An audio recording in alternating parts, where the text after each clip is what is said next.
To present our first Anti-Corruption Award, I want to welcome to the stage a very dear friend and colleague, Dr. Lenora Fulani. Dr. Fulani is an educator, a developmental psychologist, a founder of the All Stars Project, and the founder of Operation Conversation Cops and Kids, the innovative police community relations program.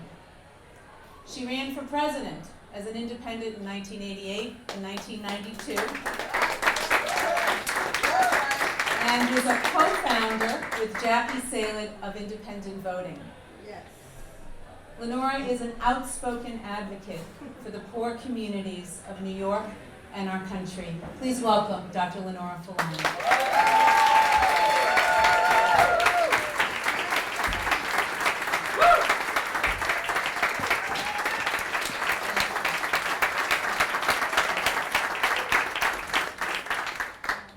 Thanks, Kathy, and thanks to all of you.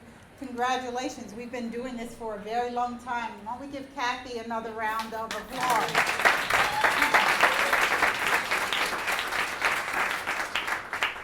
During this year's presidential primary season, we saw a voting rights uproar emerge across this country from Arizona to New York, when 26.3 million Americans were barred from casting a ballot for president in the primaries.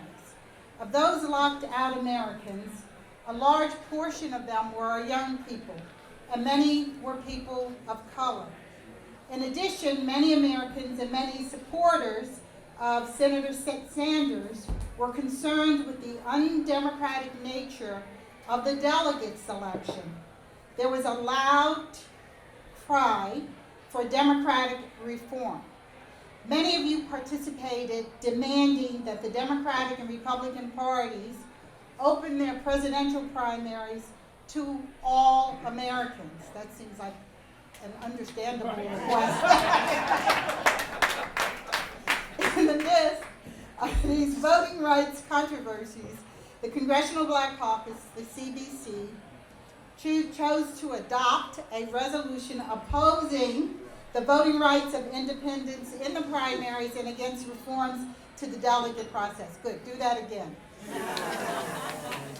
They were on the wrong side at a time when it is crucial to link the traditional models of voting rights affecting the African American and other communities of color with the new frontier of voting rights, the voting rights of independents, now 43% of Americans.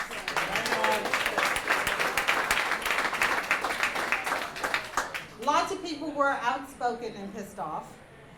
No one was more outspoken and I'm sure pissed off about the backward-looking posture of the Congressional Black Caucus than our next Anti-Corruption Award recipient, Gwen Samuel.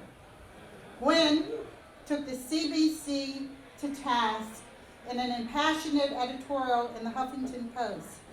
She asked, does this mean that the Congressional Black Caucus opposes full civic engagement of all registered voters within the local and presidential primary process based on the discrimination that Black people have and still face?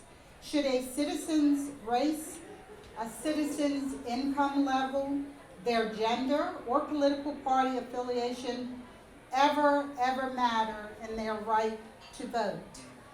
Clap.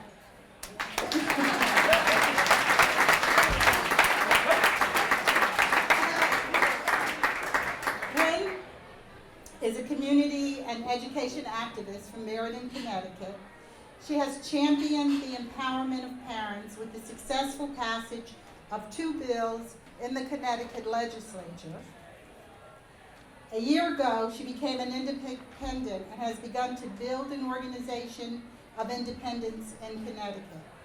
So I am proud to have her as a sister and fellow independent, and I'm also deeply proud to have this opportunity to introduce her. Welcome, please, Gwen Samuel.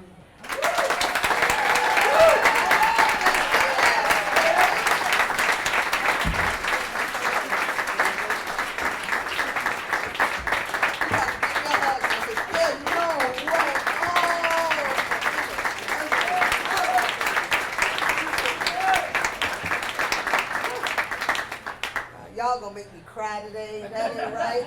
I got a whole new thing of mascara in the car trying to work it out. This ain't right. So first I want to say, do I say something now or later? I don't know how this thing works. Yes, Okay, say something now. Okay. First, I want to thank everyone, Jackie and Miss Lenora and Gwen, for just supporting me on this transition in life, right? Because we were conditioned, I'm going to call it conditioning, as a young person. I was just supposed to be a Democrat, and I don't even remember why I joined. I was 18, and they told me I guess I had to do it. Then I found out my father down south, my grandfather, he was Republican, so I'm just confused. But nonetheless, I was a faithful Democrat, because I believe in democracy, right? And you can't say the Constitution matters and then deny people their right to vote.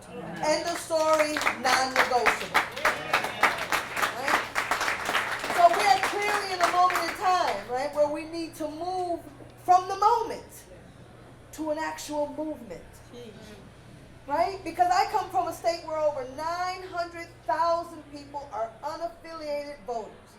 That tells me that the politics as we know it does not work for all citizens. Right? So I stand with you today. Right? It's not an I, right? It's a team. It will be us. Right? It will be the people. And it can't be just in slogan alone. It has to be about the people, right? I'm thankful for Megan, one of my parent leaders who came from New Haven, Connecticut. Mona Davis from the New York City Parents Union, all right, from New York. And trust me, she keeps me up to date on politics in New York. And then I have someone still on the road, just left work to try to be here tonight. So again, that's the commitment we have to one another. So again, I thank you for this opportunity. And I look forward to working with you on the battlefield, because make no mistakes about it, we are in war.